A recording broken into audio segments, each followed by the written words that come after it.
জবাই করছি 6টার দিকে।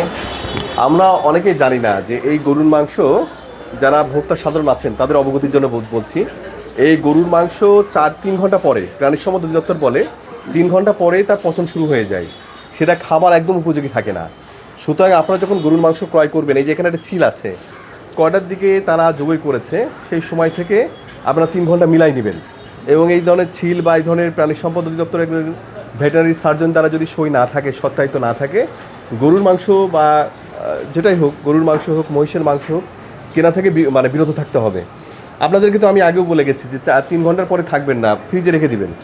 প্রয়োজনে ফ্রিজে হোটেলে আমি ব্যবস্থা করব যদি আপনারা ভেটেরিনারি সার্জন দ্বারা জবাই করে থাকেন। সেগুলো তো করেননি। এখন বাজে 2টা, আপনি কাটছেন 6টার দিকে, 6-12-8 ঘন্টা হয়ে গেছে। অর্থাৎ আপনার মাংস সম্পূর্ণ পচার মানে পচে গেছে। এগুলো ফেলে দিতে হবে, এগুলো আর রাখার কোনো সুযোগ নেই এখন। তাহলে এগুলো খুলেন, আমি ফেলে দিই। খুলেন।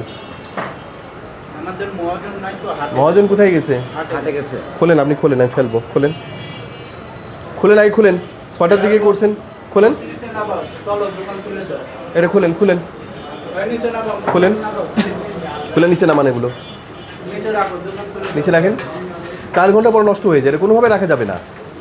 আপনি এগুলো যদি বিক্রি না হয়, আপনি কি করবেন, হোটেলের সঙ্গে 4 ঘন্টার ভিতরেই ফ্রিজে রেখে হোটেলে বিক্রি করে দিবেন। হ্যাঁ, এগুলো আর বিক্রি করার মতো এটা উপযোগী নেই, এটা ফেলে দিতে হবে। এটা